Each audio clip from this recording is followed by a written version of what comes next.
नमस्कार, मैं हूं संदीप चौधरी। आज सबसे बड़ा सवाल में मैं बात करूंगा राजनीतिक दो मुहेपन की, पॉलिटिकल डबल स्पीक की। वो कहते हैं ना, हाथी के दांत खाने के और दिखाने के और। यही हो रहा है आज के भारत में। और ये मैं क्यों कह रहा हूं? चुनावी तापमान लगातार बढ़ता जा रहा है। 5 राज्यों में चुनाव जो होने वाले हैं, उत्तर प्रदेश, उत्तराखंड, पंजाब, गोवा और मणिपुर। रैलियां लगातार, उनकी तादाद, उनकी संख्या बढ़ती जा रही है और उनमें आने वाले लोगों का हुजूम भी लगातार बढ़ता जा रहा है।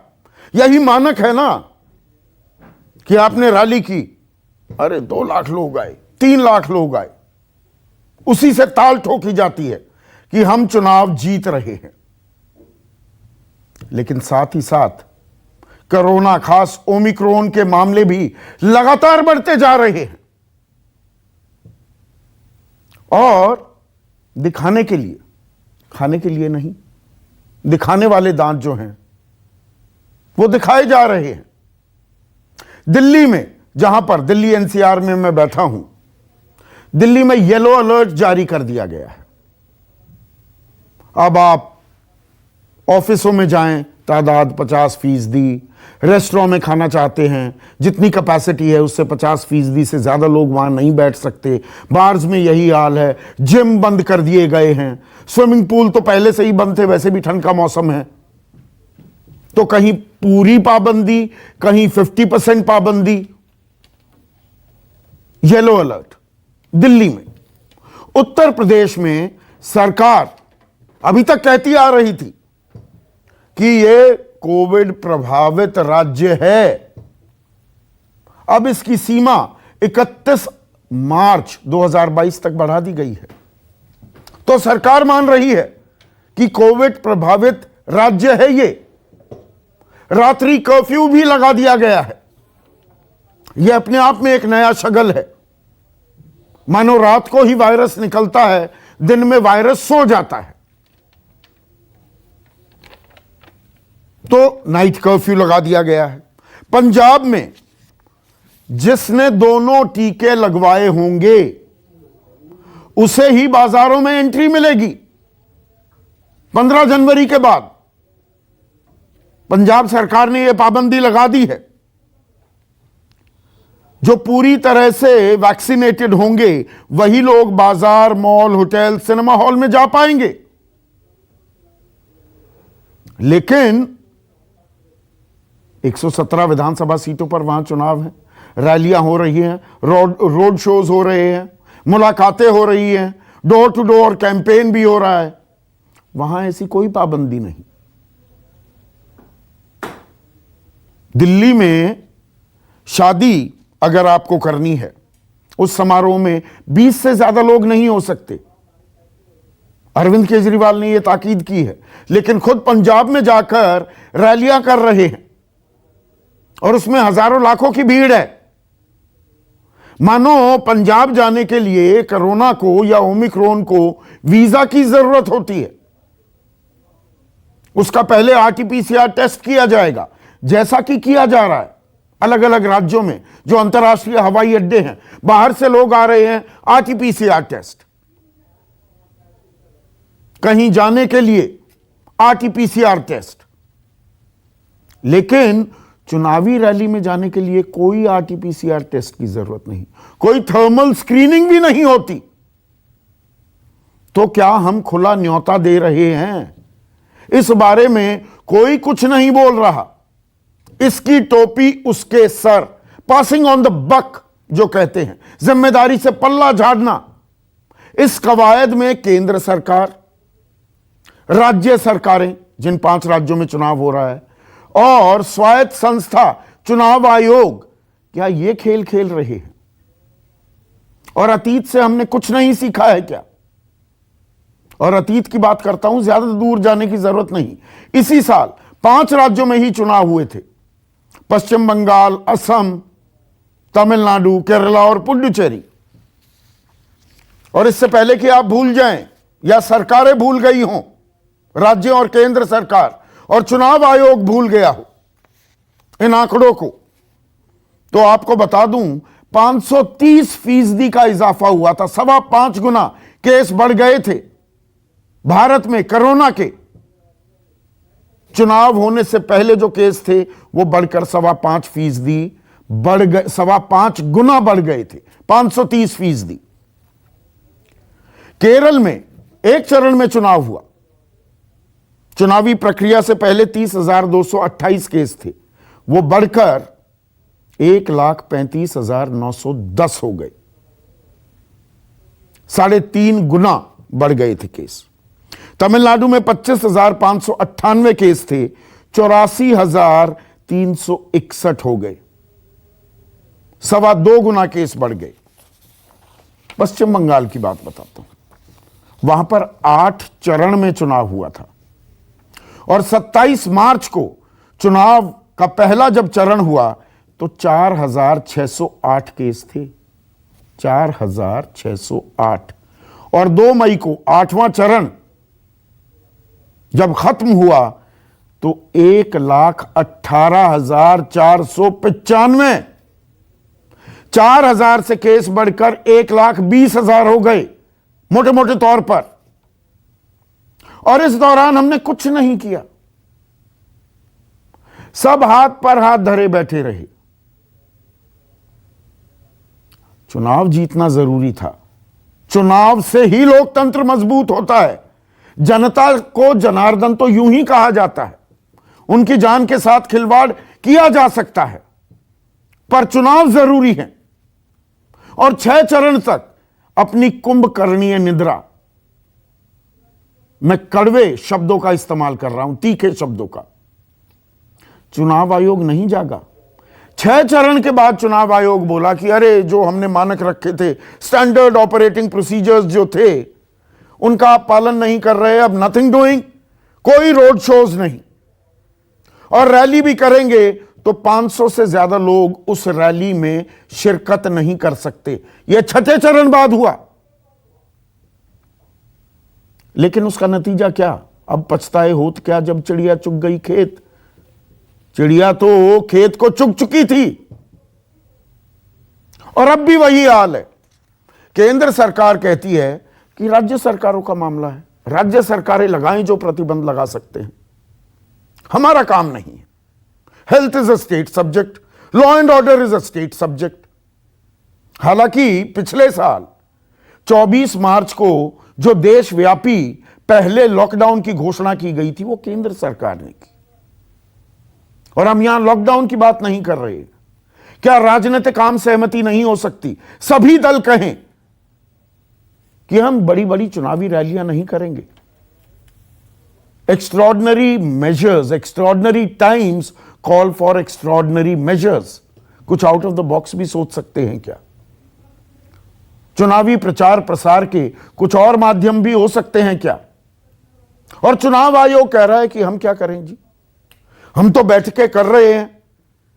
स्वास्थ्य विभाग के वरिष्ठ अधिकारियों से, स्वास्थ्य सचिव से हमने बैठक की है, हम राज्यों का दौरा भी करेंगे, लेकिन हमारी ताकत तो लागू होती है जब आचार संहिता, model code of conduct promulgate कर दिया जाता है,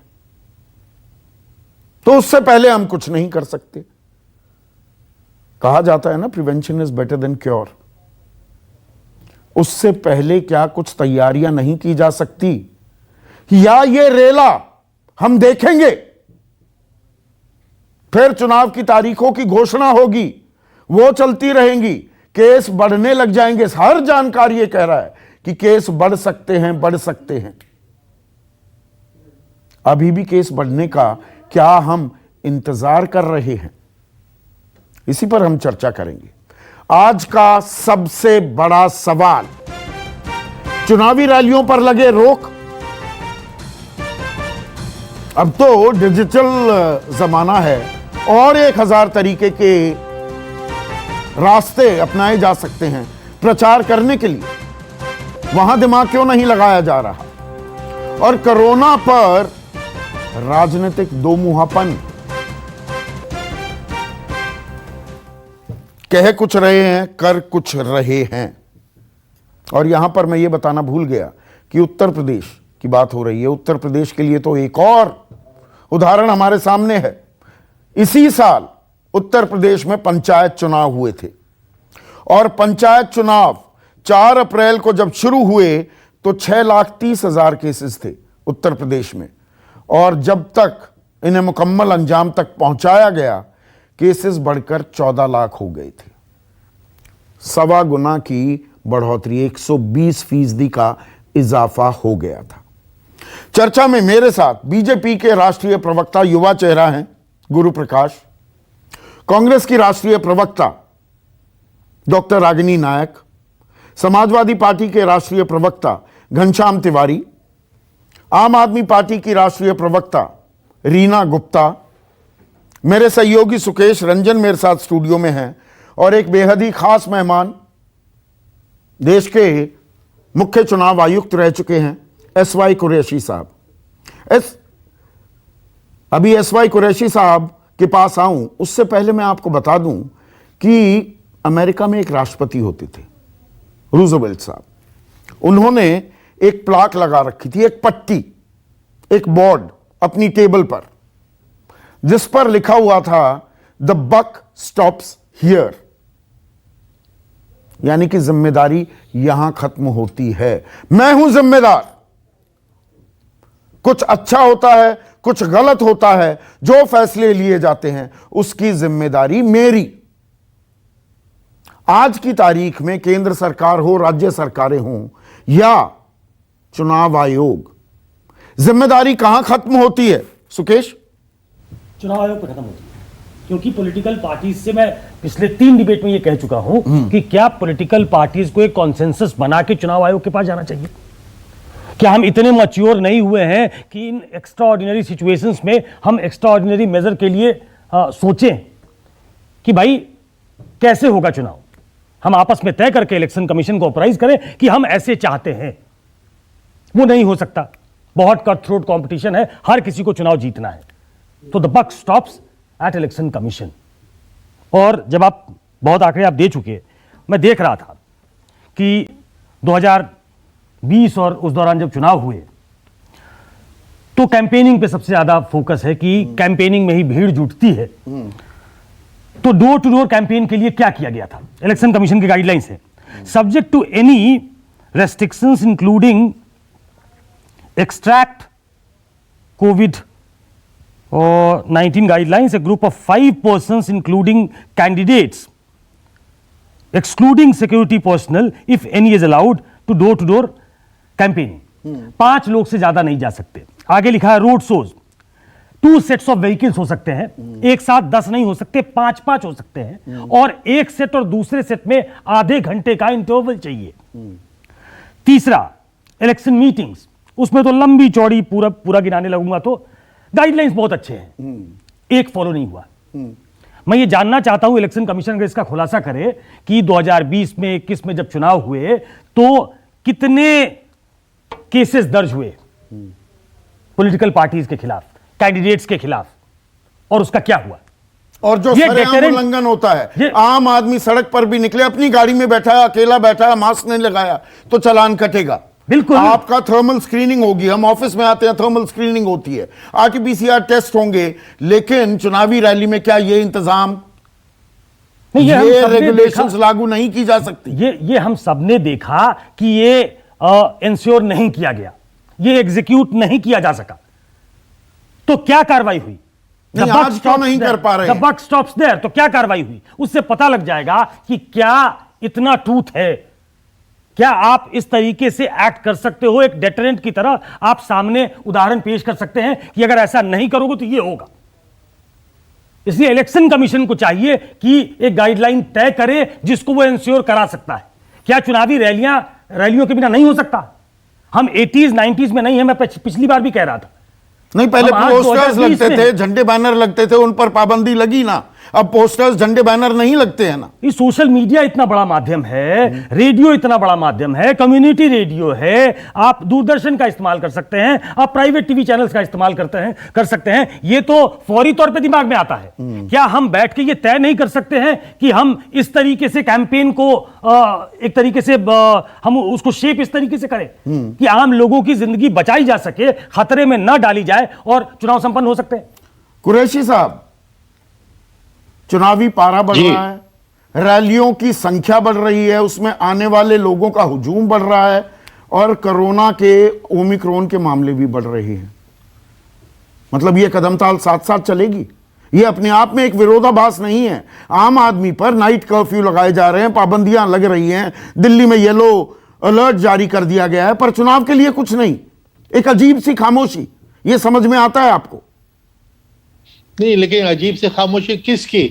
इलेक्शन कमीशन का तो कोई रोल ही नहीं है अभी तो खामोशी अगर है तो सरकार की है, नेशनल डिजास्टर मैनेजमेंट अथॉरिटी की है, आजकल जो लोग पावर में हैं उनकी है। अभी इलेक्शन कमीशन तो पिक्चर में है ही नहीं। जब पिक्चर में आएगा उस वक्त उनकी जिम्मेदारी शुरू होगी, तो उस वक्त उनसे सवाल किया जाएगा। ये going by the rule book आप बात कर रहे हैं। चुनाव आयोग ही चुनाव करवाता है, और मैंने तो शुरुआती अपने संबोधन में ही कुरैशी साहब कहा कि ये तीनों, इसकी टोपी उसके सर, केंद्र सरकार, राज्य सरकारें और चुनाव आयोग, मैं तीनों का नाम ले रहा हूं कि कोई जिम्मेदारी लेने को तैयार नहीं कि द बक स्टॉप्स हियर, कि लोगों को परेशानी, उनकी जान खतरे में ना पड़े, चुनाव भी हो पर जान खतरे में ना पड़े। इसकी जिम्मेदारी कौन तय करेगा? आपकी बात सही है, आचार संहिता लागू होने के बाद ही चुनाव आयोग की ताकत इस्तेमाल हो सकती है, पर उससे पहले कुछ नहीं किया जा सकता क्या?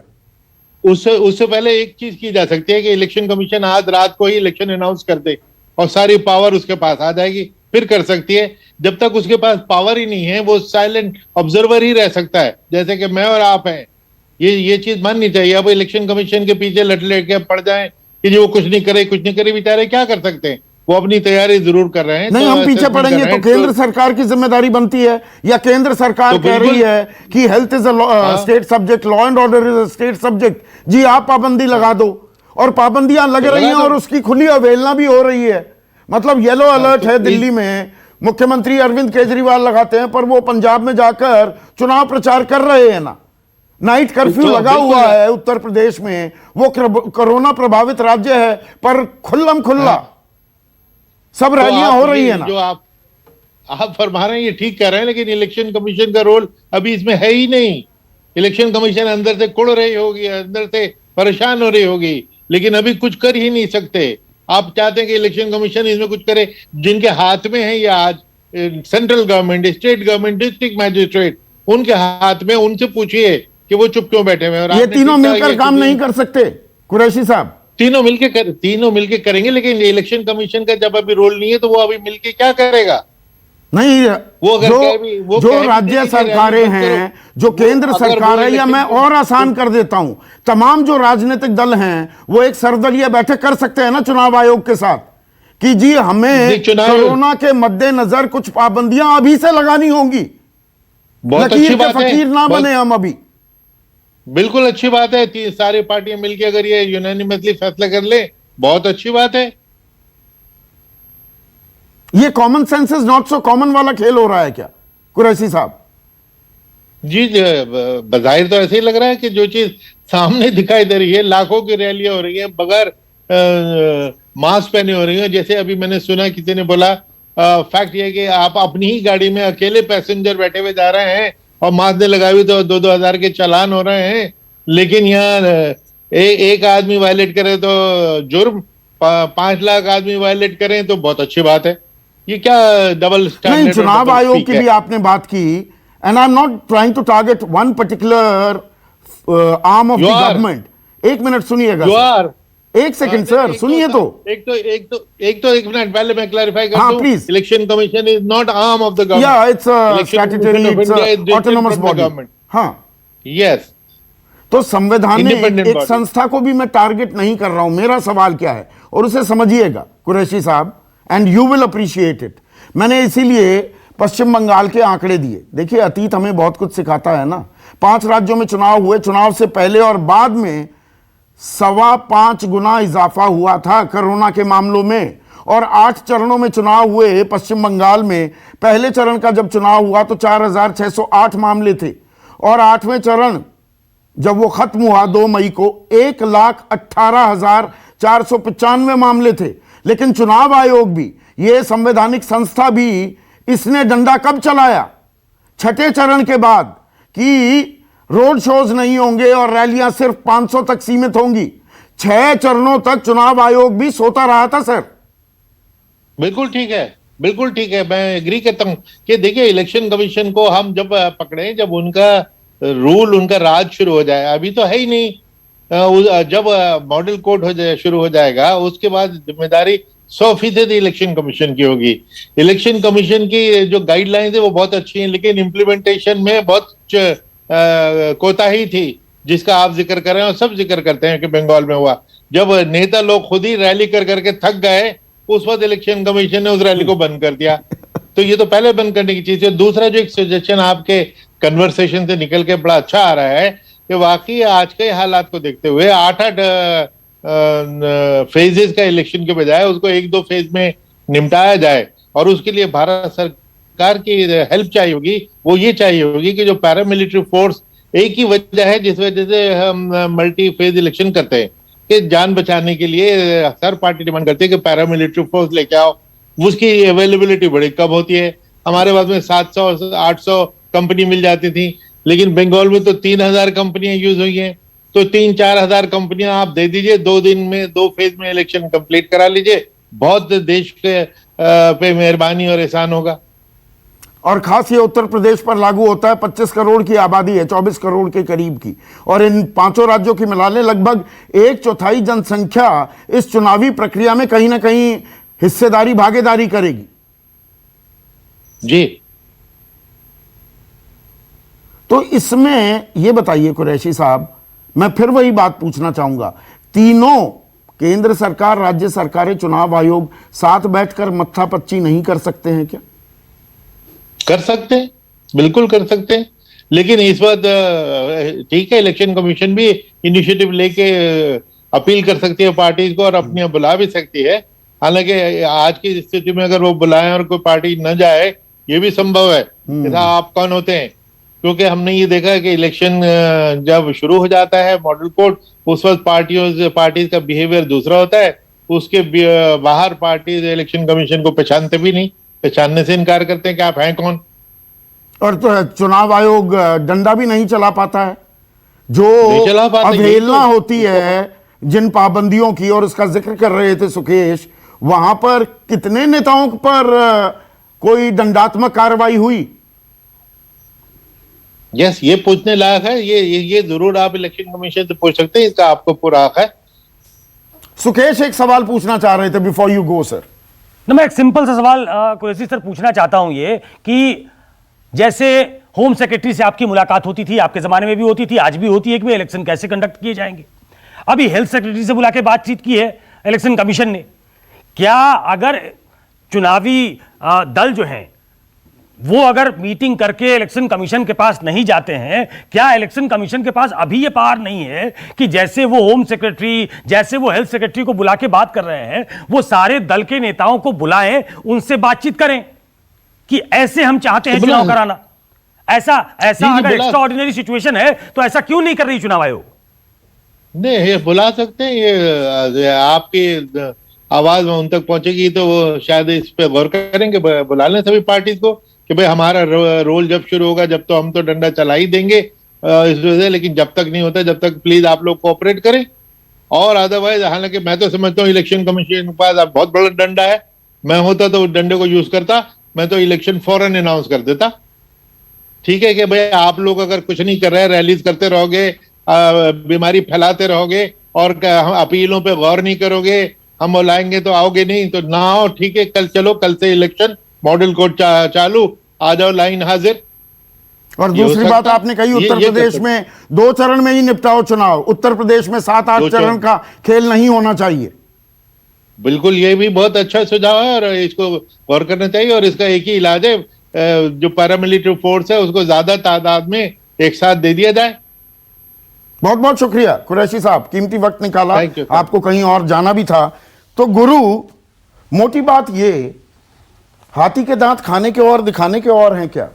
राज्यों में तो अलग प्रतिबंध लग रहे हैं, नाइट कर्फ्यू हो रहा है जी, आरटीपीसीआर की जरूरत है जी, आपको बाजारों में नहीं घुसने दिया जाएगा जी, पर चुनावी रैलियों में कोई पाबंदी नहीं। संदीप जी, दो प्रकार से इस पूरे विषय को समझने की आवश्यकता है। पहला तो अभी काफी अच्छा प्रारंभिक प्रबोधन हुआ और आपने भी कहा कि जब भी कोई चुनाव होता है, और आज हमारे देश का जो सबसे बड़ा सॉफ्ट पावर है वो हमारी डेमोक्रेसी है, वो हमारा लोकतंत्र है, और लोकतंत्र चुनावों के बिना इनकम्प्लीट है, अधूरा है। तो चुनाव की अपनी प्रासंगिकता है, चुनाव की अपनी रेलेवेंस है, और जब भी कोई चुनाव होता है तो उसमें रेलेवेंट स्टेक होल्डर्स कौन कौन से होते हैं? चुनाव आयोग, इलेक्शन कमीशन एक स्वतंत्र स्वायत्त संवैधानिक संस्थान है। दूसरे स्टेक होल्डर होते हैं पॉलिटिकल पार्टीज, और लगातार चुनाव आयोग हो, पॉलिटिकल पार्टीज हो, और अभी जब से ओमिक्रॉन का भी संकट आया है तो हमने देखा कि चुनाव आयोग की बैठक हेल्थ सेक्रेटरी के साथ हुई, उन्होंने मुआयना किया, उन्होंने जायजा लिया, और जितने भी दृष्टिकोण हो सकते थे कि ओमिक्रॉन से निपटने के लिए या उसको काउंटर करने के लिए प्रिवेंटिव मेजर कौन कौन से लेने हैं, इस पे चर्चा चल रही है। नहीं, तो चर्चा चल रही है, पाबंदियां भी लगाई जा रही हैं, रैलियों पर क्यों नहीं लागू होती? बात वहां है। चुनाव आयोग की तो बाध्यता बता दी एसवाई कुरैशी साहब ने कि भाई आचार संहिता लागू होगी तभी उनका डंडा चलना शुरू हो सकता है संवैधानिक तौर पर। उससे पहले हमारी सरकारें, हमारे राजनीतिक दल क्या कर रहे हैं? संदीप जी, आपको पता है हम बिहार से आते हैं, और बिहार में जब चुनाव हो रहा था उसके पूर्व में भी हम लोग ऐसी बहस कर रहे थे, और पूरी संवेदनशीलता के साथ बहस हुई थी। और भारतीय जनता पार्टी एकमात्र ऐसी पार्टी थी जिसने खुले रूप में यह कहा था कि चुनाव कैंपेन में नवाचार हो, और चुनाव कैंपेन में नवाचार को लेकर के 2014 के बाद हमने देखा है, वो चाहे 3D रैलीज की बात हो, वर्चुअल रैलीज की बात हो, वर्चुअल कैंपेन की बात हो, तो उसके लिए हम लोग आगे रहते हैं। अभी भी हमारे वरिष्ठ केंद्रीय मंत्री और पंजाब के चुनाव प्रभारी गजेंद्र सिंह शेखावत जी का बयान आया है, और मुझे लगता है कि आपने देखा होगा कि यदि चुनाव आयोग ऐसा बोलता है कि आप लोग वर्चुअल मोड में कैंपेन करें तो हम लोग उसके लिए तैयार हैं, हर रूप में हम तैयार हैं, क्योंकि हमारे देश में, हमारी व्यवस्था में लोगों की सुरक्षा, लोगों का स्वास्थ्य, ये सर्वोच्च प्राथमिकता है, इसमें कोई दो राय नहीं है। ये जो रैलियां हो रही हैं, ये मतलब न्योता नहीं दे रही हैं कोरोना को। रैलियां हो रही है ना बिना मास्क के, तमाम नेता, मतलब किसी एक का नाम नहीं छूटेगा कि वो मास्क लगाकर रैली को संबोधित कर रहा हो, या वहां पर मास्क लगाए लोग हों, सुनने वाले भी, या उनका थर्मल स्क्रीनिंग की जा रही हो। संदीप जी, आप लोकतंत्र के चौथे स्तंभ हैं और लोकतंत्र के बाकी 3 स्तंभ भी हैं, तो सिर्फ लोकतंत्र का चौथा स्तंभ ही इस विषय की चिंता कर रहा है ऐसा नहीं है। चुनाव आयोग भी चिंता कर रहा है, पॉलिटिकल पार्टीज भी चिंता कर रहा है, सबकी चिंता बराबर की है, सबका अपना सामूहिक दायित्व है। लेकिन कह देना कि पॉलिटिकल क्लास को, पॉलिटिकल पार्टीज को कोई चिंता नहीं, ये गलत बात है। मतलब पाबंदी लगाने के मुहूर्त का इंतजार हो रहा है। अभी पंडित जी की तलाश हो रही है कि मुहूर्त निकलेगा कि कब क्या पाबंदियां लगाई जाएं रैलियों पर। नहीं, देखिए संदीप जी, अप्रोच का अंतर होता है। पिछले 2 वर्षों में हमने देखा है कि एक तरफ जो सरकार का अप्रोच रहा है, आज हम 140 करोड़ टीके लगाने में सफल हुए हैं, 56 करोड़ लोगों को डबल डोज लग चुका है। प्राइमरी हेल्थ केयर वर्कर हो, फ्रंटलाइन वर्कर हो, नहीं तो पूरी तो होने दीजिए संदीप जी आप। एक तरफ जो हमारा अप्रोच था कि टीकाकरण हो, और 2020 से लेकर के आज तक आप देख लीजिए किस प्रकार का सकारात्मक वातावरण रहा है। वहीं कुछ लोग क्या कह रहे थे, बीजेपी की वैक्सीन है, वहीं कुछ लोग क्या कह रहे थे, नपुंसक करने वाली वैक्सीन है। उस बहस में जाने का कोई मतलब नहीं है, लेकिन देश ने डटकर इससे मुकाबला किया है। देखिए, मैं बड़ा पॉइंटेड हूं आज, और मैं इन बातों को जो आप कर रहे हैं या सरकार ने जो कदम उठाए, ये तो होने के बाद के कदम हैं। Prevention is better than cure.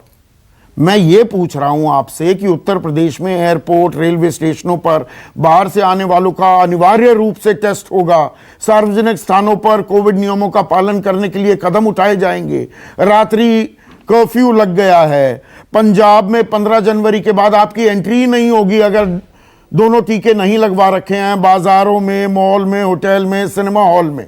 Delhi में तो येलो अलर्ट जारी कर दिया गया है। तो इतनी इनायत क्यों बख्शी जा रही है चुनावी रैलियों पर? मेरा सवाल बिल्कुल लिमिटेड है। नहीं नहीं, बिल्कुल आपका सवाल बहुत ही जायज है और मैं तो बताना चाहता हूं आपको कि नेताओं में, पॉलिटिकल क्लास के लोगों में और आम नागरिकों में कोई अंतर नहीं होता है। पहले अंतर हुआ करता था जब वीआईपी कल्चर था, पहले अंतर हुआ करता जब लाल बत्ती थी।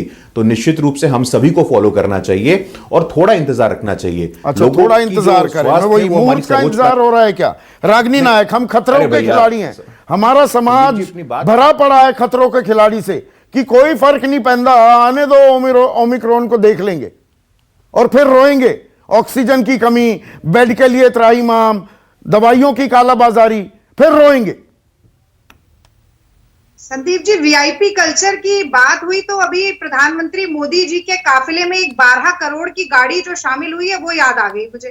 फिर थोड़ा दिमाग 8,000 करोड़ के एक प्लेन पर भी चला गया, 10 लाख के सूट पर भी चला गया। पर आज वो चर्चा का विषय नहीं है तो मैं विषयांतरण नहीं करना चाहती। हाँ, मैं दूंगा आपको मौका गुरु रिस्पॉन्ड करने के लिए, क्योंकि तंज कसा है, आपको मौका दूंगा, आप बोलिए। अंग्रेजी में एक कहावत है, बैक टू स्क्वायर वन।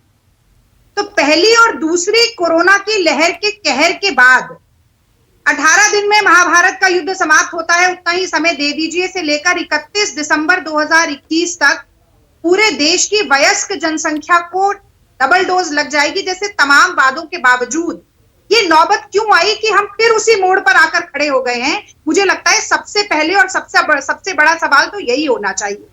आज जिन डॉक्टर्स, नर्सेज और फ्रंटलाइन हेल्थ वर्कर्स के लिए ताली और थाली बजवा रहे थे मोदी जी, आज वो तालियां पीट पीट कर वी वांट जस्टिस के नारे लगा रहे हैं और दिल्ली के अस्पताल छावनी बन चुके हैं, पूरा देश देखता है। तो भेड़चाल भी हो रही है ना। 40 करोड़ 50 लाख। एक मिनट रागिनी, आपके सवाल का जवाब ना भेड़चाल भी हो रही है ना। आप अगर बीजेपी पर निशाना साध रही हैं तो विपक्ष के नेता क्या कर रहे हैं? राहुल गांधी मास्क लगा रहे हैं, वो भी घूम रहे हैं रैलियों में, प्रियंका गांधी वाड्रा भी, अखिलेश यादव भी। मैं आपका जवाब दूंगी, लेकिन मुझे मेरी बात मेरी तरह से कहने दीजिए। जब देश में 39 करोड़ 50 लाख लोगों को डबल डोज ना लगी हो, 11 करोड़ 45 लाख लोगों को पहली और दूसरी दोनों डोज ना लगी हो, तो कोरोना का खतरा तो मंडराएगा ही। और उसके बाद नई पे नई घोषणाएं होती जा रही है। जनता तो कह रही है मोदी जी से कि तेरे वादे पे जिए हम, तो ये जान छूट जाना कि खुशी से मर ना जाते अगर एतबार होता। ये हालत है देश में। अब आपने चुनाव आयोग को ज्ञापन दिया? आपका मुख्य प्रश्न, आपने ज्ञापन दिया चुनाव आयोग को, या भेड़चाल है? हाँ, मैं आपको उसका भी जवाब दे रही हूँ। मैं बचकर नहीं भागूंगी आपके सवाल। अब आप, एक बहुत महत्वपूर्ण बात है कि इलाहाबाद हाईकोर्ट के जज साहब ने एक ही सांस में इलेक्शन कमीशन का भी नाम लिया, उनसे भी विनती की है, प्रधानमंत्री मोदी जी से भी विनती। अभी कुरैशी साहब कह रहे थे आपकी बात का खंडन करते हुए कि election commission is not an extension और not an arm of the government. तो ये एक ही सांस में इन दोनों से क्यों विनती की जा रही है? इसका एक ही कारण हो सकता है कि इलेक्शन कमीशन को अकेले निशाना मत बनाइए। जिम्मेदारी प्रधानमंत्री मोदी जी की भी है, ज्यादा बड़ी जिम्मेदारी है, क्योंकि उनके वो चाहे तो आज सर्वदलीय बैठक बुला सकते हैं, वो चाहे तो सारे मुख्यमंत्रियों की बैठक बुला सकते हैं, उन्हें आचार संहिता लागू होने का इंतजार नहीं करना पड़ेगा। वो चाहे तो इस बात पर समन्वय और आम राय भी बन सकती है कि क्या बड़ी चुनावी रैलियों की जगह छोटी नुक्कड़ सभाएं हो सकती है। तो कौन बनाएगा ये? डिजिटल वर्चुअल कौन बनाएगा ये? कर सकते हैं क्या? पहले आपका खेल हो रहा है क्या? क्या राजनीतिक दलों की जिम्मेदारी नहीं? जनता को जनार्दन कहते हैं और उन्हें को दिए जा सकते हैं। लेकिन मोदी जी ना पहली लहर में ना दूसरी लहर में विशेषज्ञों की नहीं मानी, विपक्ष की नहीं सुनी, वो हमेशा टकराव के मोड में रहते हैं। ये आम राय बनाने की जिम्मेदारी किसकी है, मैं जानना चाहती हूँ। ये बड़े बड़े डिसीजन पहली और दूसरी लहर में किसके अधिकार क्षेत्र में थे? नेशनल डिजास्टर मैनेजमेंट एक्ट लगता है तो कौन किसके पास सारे अधिकार देश? अच्छा, आपके हाथ बंधे हुए हैं, आप नहीं कह सकते, आप अपील नहीं कर सकते। सबसे पुरानी पार्टी 137वां आपने स्थापना दिवस मनाया अभी कुछ दिन पहले, आप अपील नहीं कर सकते कि रैली बड़ी नहीं होनी चाहिए, हम तो डोर टू डोर करेंगे या 500,000 लोगों के ही रैलियां करेंगे? संदीप जी, व्यवहारिक राजनीति में अगर आप ये चाहते हैं कि कोई भी एक राजनीतिक दल अलग से खड़ा हो जाए और ये कहे कि हम नहीं करेंगे, बाकी सब कर लें, आप इस पर एक बहुत ही आइडियलिस्ट आदर्शवादी बहस कर सकते हैं। मैं सबको अपील करने की बात कर रहा हूँ, आप मत करिए अपील, वो ठुकराते हैं तो। आप ऐसे 5-5 सेकंड में मत टोकिए प्लीज। अगर देश की संसद में 15% से ज्यादा महिलाएं अपने आप नहीं आ गई अचानक से, अगर आज भी दलितों को और पिछड़े वर्ग को आरक्षण की जरूरत पड़ रही है, उनका अपने आप सशक्तिकरण नहीं हो गया, तो ऐसी बहुत सी नई कवायदें हैं राजनीति में जो लानी पड़ेंगी। और राजनीतिक इच्छा शक्ति के द्वारा लानी पड़ेगी। और राजनीतिक इच्छा शक्ति सबसे ज्यादा देश में किसकी चल सकती है इस वक्त, अगर प्रधानमंत्री नरेंद्र मोदी जो प्रचंड बहुमत आप सिर्फ केंद्र सरकार की बात कर रहे हैं रीना गुप्ता, राज्य सरकारों की कोई जिम्मेदारी नहीं। आप येलो अलर्ट जारी कर देती हैं। दिल्ली में शादी भी करनी है तो 20 लोगों को, अंतिम संस्कार भी हो तो 20 लोगों से ज्यादा वहां पर इकट्ठा नहीं हो सकते, लेकिन दिल्ली के ही मुख्यमंत्री हजारों की भीड़ वाली रैली को पंजाब में संबोधित करते हैं। मतलब isn't that ironical? Sandeep ji, हमारी तो छोटी सी पार्टी है और हमने देखा है कि आज की तारीख में इलेक्शन कमीशन की प्रधानमंत्री ऑफिस से ही राय ले रहा है, तो इसमें हम ये अपेक्षा करेंगे कि प्रधानमंत्री ऑफिस इसमें पहल करे। आप सारी पार्टियों को बुलाइए, हम इसका स्वागत करेंगे, सब लोग मिलकर निर्णय लें कि छोटी छोटी रैली लेंगे। लेकिन संदीप जी, सबसे बड़ा मुद्दा ये है कि आज भी हम कगार पे क्यों हैं कि हमारा वैक्सीनेशन रेट इतना स्लो है, बच्चों की वैक्सीनेशन अब जाके अप्रूव हुई है, बूस्टर डोज में हमने इतना समय लगा दिया, इंटरनेशनल फ्लाइट हमने नहीं रोकी, ओमिक्रॉन इंडिया में आया क्योंकि केंद्र सरकार सोती रही। अगर केंद्र सरकार ने वहां पर जग जाती, केंद्र सरकार इंटरनेशनल फ्लाइट रोक देती तो आज यह हालत तो और आज की तारीख में भी यही हो रहा है। प्रधानमंत्री में बड़ी बड़ी रैलियां करते हैं। आप बुलाइए, हम बड़ी रैली तो सब कर रहे हैं ना, अकेले प्रधानमंत्री थोड़ा कर रहे हैं। कौन नेता नहीं कर रहा है बड़ी रैलियां? बिल्कुल, लेकिन अगर प्रधानमंत्री पहल करे, भारतीय जनता पार्टी पहल करे, सबको बुलाए, हमारा पूर्ण समर्थन है कि छोटी छोटी रैलियां करें, नुक्कड़ सभाएं की जाए। लेकिन उससे बड़ी जो इशू है संदीप जी, वो ये है कि हम दिल्ली में 100% वैक्सीनेशन रेट है हमारा, तो देश में वैक्सीनेशन रेट का कम क्यों है? हमारा फोकस वैक्सीनेशन रेट पे रहना चाहिए, क्योंकि आप देश को रोक नहीं सकते। आपकी अर्थव्यवस्था की इतनी बुरी हालत है, अनएम्प्लॉयमेंट की इतनी बुरी हालत है, तो हमारा उसका एक ही विकल्प है, आप वैक्सीनेशन किए और देश को चलना। नहीं, वैक्सीनेशन की बात तो ठीक है। मैं आपसे ये जानना चाह रहा हूं कि दिल्ली के लोगों की जान ज्यादा कीमती है क्या कि आप येलो अलर्ट वहां पर जारी कर देते हैं? पंजाब में ये लागू नहीं होता, आप बड़ी बड़ी रैलियां करेंगे। मैं तो ये बात कह रहा हूं ना, who will bell the cat, बिल्ली के गले में घंटी कौन बांधेगा? कोई तो शुरुआत करेगा ना। वहां पर लाखों लोग, हजारों लोग आ जाएं, दिल्ली में 20 लोग से भी ज्यादा इकट्ठा ना हो, वो अच्छा काम किया है आपने दिल्ली में। पर पंजाब में तो आप बिल्कुल उसके विपरीत जाकर कर रहे हैं ना आचरण। देखिए, इसमें तो पहल केंद्र सरकार को करनी पड़ेगी संदीप जी। आईसीएमआर की गाइडलाइंस निकले, इलेक्शन कमीशन की गाइडलाइंस निकले, जिसकी सारी जो संस्थाएं केंद्र सरकार के अंडर में है, केंद्र सरकार डिसीजन ले, हम उस हर डिसीजन का स्वागत करने के लिए तैयार हैं।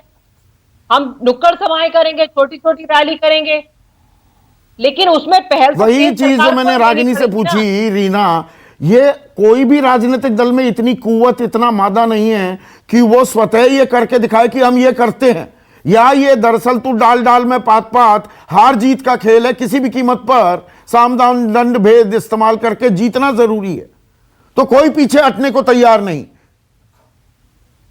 संदीप जी, हम तो कह भी देंगे कि हम रैली नहीं करेंगे, लेकिन उससे फायदा क्या होगा?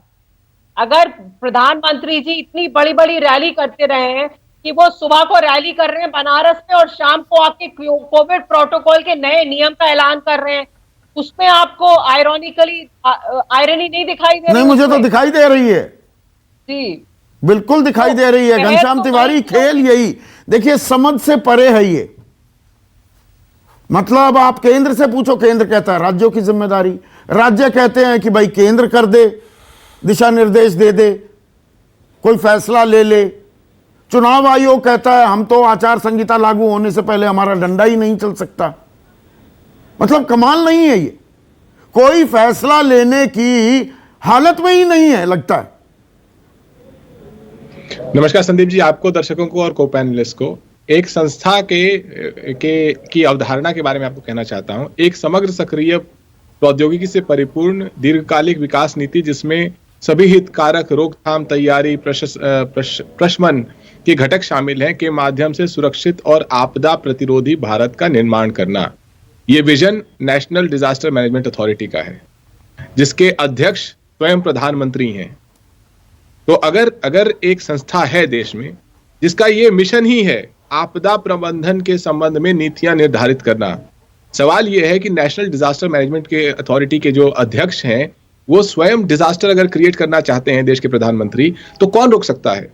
हम ये बॉल इधर उधर पास नहीं कर सकते। अगर भारत के प्रधानमंत्री ने जिस तरीके से कोविड के सिलसिले में निर्णय लिया है, अगर आप उन निर्णयों को पिछले 2 साल के रख दें तो ऐसा लगेगा कि जैसे किसी पोंगा बाबा ने अपने तोते को भेजा है और आप तोता चुन रहा है भविष्य के अलग अलग टिकट और उसको फॉर्चून कुकीज को तोड़ा जा रहा है, देखा जा रहा है क्या अगला निर्णय होगा। हम नहीं जानते। यहाँ पे चुनाव आयोग से ज्यादा महत्वपूर्ण भूमिका एनडीएमए की है। हम नहीं जानते, या भारतीय जनता पार्टी के प्रवक्ता नहीं बता सकते कि एनडीएमए की पिछली बैठक कब हुई थी। इस संसद सत्र को जिसको प्रधानमंत्री ने उत्तर प्रदेश के चुनावों में मुख्यमंत्री बनने के सिलसिले में अटेंड नहीं किया, उस संसद सत्र में इस एनडीएमए के बारे में जो सांसद हैं, जो उसकी पार्लियामेंट्री कमेटी है, उसे रिपोर्ट प्रस्तुत की थी। उस रिपोर्ट में रिकमेंडेशन दी गई थी कि कोविड के सिलसिले में एनडीएमए के एक्ट को चेंज किया जाए और उसको विस्तार दिया जाए, ताकि कोविड के सिलसिले में देश को जिस तरीके से तैयारी करनी है थर्ड वेव उसके बाद जो आपदाएं हो गया क्या तैयार हो घनश्याम कि the left hand doesn't know what the right hand is doing. हमारे देश में एक कदम ताल होती है ना, सरकारें, हम संघीय व्यवस्था हैं, केंद्र सरकार राज्य सरकारें साथ चलेंगी, but here the left hand, बाएं हाथ को नहीं पता दायां हाथ क्या कर रहा है, या पता भी नहीं करना चाहते। दरअसल दायां हाथ बायां हाथ वही कर रहा है जो प्रधानमंत्री नरेंद्र मोदी चाहते हैं, और प्रधानमंत्री नरेंद्र मोदी चाहते हैं कि सुबह से शाम तक उत्तर प्रदेश के मुख्यमंत्री बने रहें। क्या देश के प्रधानमंत्री का ये अधिकार, क्या कि ये उनकी जिम्मेदारी नहीं है कि देश को सही दिशा दिखाएं? अगर वो जिम्मेदारी नहीं निभा पा रहे हैं तो इलेक्शन कमीशन को स्टेप अप करना चाहिए और कल इलेक्शन अनाउंस करना चाहिए। मैं बताता हूं कहा एसवाई कुरैशी ने असल कि इसका तरीका यही है, आज शाम को ही चुनाव आयोग कह दे चुनाव करवा रहे हैं। असल हमने कर दी तारीखों की घोषणा। भारतीय जनता पार्टी बेहद डरी हुई है, वो किसी भी हालत में चुनाव को पोस्टपोन करना चाहती है और इसीलिए इलेक्शन कमीशन सही समय पर चुनाव अनाउंस नहीं कर रहा है। भारतीय जनता पार्टी को यह समझ में नहीं आ रहा है कि जिस तरीके से जनता में बेरोजगारी को लेकर रोष है, महंगाई को लेकर रोष है, टेनी और मिश्रा को लेकर उत्तर प्रदेश में रोष है, किसानों में जो रोष है, उसका जवाब कैसे दिया जाए? तो आप कह रहे हैं बीजेपी डर रही है। अब एक तंज कसा रागिनी ने आप पर गुरु, और यहां पर कि चुनावी हार से आप डर रहे हैं, इसीलिए ये हिला हवाली हो रही है। संदीप जी देखिए, मैं अपने मित्रों की बातों को सुन रहा था और सभी मित्र हैं, ऐसा मेरी व्यक्तिगत विचार है कि मैं किसी को विरोधी नहीं मानता हूं, और मुझे अच्छा लगा ये सुन करके कि लगातार हमारे प्रधानमंत्री से इतनी अपेक्षाएं हैं, इतनी एक्सपेक्टेशंस हैं, और वो चाहते हैं कि अकाउंटेबिलिटी। रागिनी मैं आऊंगा आपके पास, बिल्कुल, उंगली उठाने की जरूरत नहीं, आऊंगा बिल्कुल। बोलिए गुरु। हाँ, तो मेरे मन में प्रशंसा है, मैं आभारी हूं आपका कि भाई आज इस विषय पे चर्चा हुई है, और प्रधानमंत्री जी की जिम्मेवारी क्या है, 2014 के पहले क्या होता था हम सबको मालूम है। और वीआईपी कल्चर की बात कांग्रेस के लोग कर रहे हैं। एयरपोर्ट पे जाते थे तो देखते थे कि रॉबर्ट वाड्रा लिखा होता था कि इनकी चेकिंग नहीं होगी, ऐसे लोग वीआईपी कल्चर की बात कर रहे हैं। महाराष्ट्र में स्थिति क्या थी, हम नकारात्मक राजनीति नहीं करते हैं, महाराष्ट्र में आंकड़े क्या थे डेथ के हम सब जानते हैं। राजस्थान में वैक्सीन को कूड़े के डिब्बे में फेंक दिया गया था, पंजाब में वैक्सीनेशन के साथ करप्शन का एलिगेशन सामने आया था, लेकिन यहां पे बात करने का कोई अर्थ नहीं है। रैलियों पर कुछ पाबंदी होनी चाहिए, ये फैसला कौन लेगा गुरु? मेरे ऊपर तंज कैसे, तो ठीक, उन तंजों का जवाब दूं तो आप मुझे विषय पे ले आते हैं, बाकी लोगों को राजनीति करने का मौका देते हैं। जवाब दो। नहीं, आप बाकी लोगों में विषयों में अगर किसी ने बोला है तो मैंने ही बोला है, और वो राजनीति कर रहे थे, उनको समय दिया आपने। संदीप जी थोड़ा सा मैं बताना चाहता हूं, मैं प्रतिक्रिया है, और कहा गया कि भाई उत्तर प्रदेश में अब देश की जनता तय करेगी ना, अब कोविड को लेकर के हमारा मैनेजमेंट कैसे रहा। कोविड के बाद सबसे पहला चुनाव कौन सा होता है? बिहार का चुनाव। बिहार में चौथी बार भारतीय जनता पार्टी जनता दल यूनाइटेड की सरकार बनती है, बिहार के लोगों ने आशीर्वाद दिया था। सारे के सारे चुनाव जितने कोविड के बाद हुए हैं, नगर निकाय के चुनाव देखिए आप, विधानसभा के चुनाव देखिए आप, पूर्ण बहुमत भारतीय जनता पार्टी को मिला है। भारतीय जनता पार्टी को, भाजपा की नीतियों को, भाजपा के नेतृत्व पे लोगों ने भरोसा जताया है। आज उत्तर प्रदेश में, और घनश्याम जी की पार्टी से इस विषय को मैं लाना नहीं चाहता था, नपुंसक कर देगी वैक्सीन। बीजेपी की वैक्सीन, अब अखिलेश जी ने वैक्सीन लगवा ली है तो आप नेशनल टेलीविजन पे घोषणा करिए कि कम से कम वैक्सीन हेजिटेंसी जो उनके बयान से फैली होगी, हालांकि उनकी बातों कोई सीरियसली लेता नहीं है। ये उत्तर प्रदेश के चुनाव में हमने देख लिया था 2017 में, और अभी स्थानीय चुनाव भी हुए थे जिसका आप जिक्र कर रहे थे, तो आपकी बातों को सीरियसली किसने लिया नहीं, तब भी वैक्सीन चलिए अब 20 सेकंड में इस सवाल का जवाब कैसा पैदा, वो आपने पैदा किया। रैलियों पर पाबंदी तो होनी चाहिए ना, कुछ वो आप मानते हैं, ये पाबंदी कौन लगाएगा? चुनाव आयोग स्वतंत्र स्वायत्त संवैधानिक संस्थान है। चुनाव आचार आयोग यदि संहिता बोलेगा लागू कि होने से पाबंदी पहले लगनी वो ये चाहिए, तो नहीं बिल्कुल कर सकते। पाबंदी लगनी चाहिए। ये वो नहीं कर सकते आचार संहिता लागू होने से पहले, तो तब तक खुला खेल फर्रुखाबादी रहेगा। चुनाव आयोग के साथ बीजेपी का डेलीगेशन, समाजवादी पार्टी का डेलीगेशन, बसपा का डेलीगेशन और कांग्रेस का डेलीगेशन, इन चारों पार्टी का डेलीगेशन उत्तर प्रदेश का जो है वो चुनाव आयोग से मिला है, और चुनाव आयोग को उन्होंने अपनी बातों को कहा है, और सबका यह मानना है कि भाई अभी जो परिस्थितियां उसमें चुनाव आयोग पे निर्णय छोड़ा जाए। चुनाव आयोग जो कहेगा हम उसको सहर्ष स्वीकार करेंगे। संदीप जी 30 सेकंड्स, मैं हल की देखिए, बात कर रहा हूं। SPG पाबंदी कोई भी कैसे होता है। लगेगी, कौन लगाए, मैं हल पर जा रहा हूं।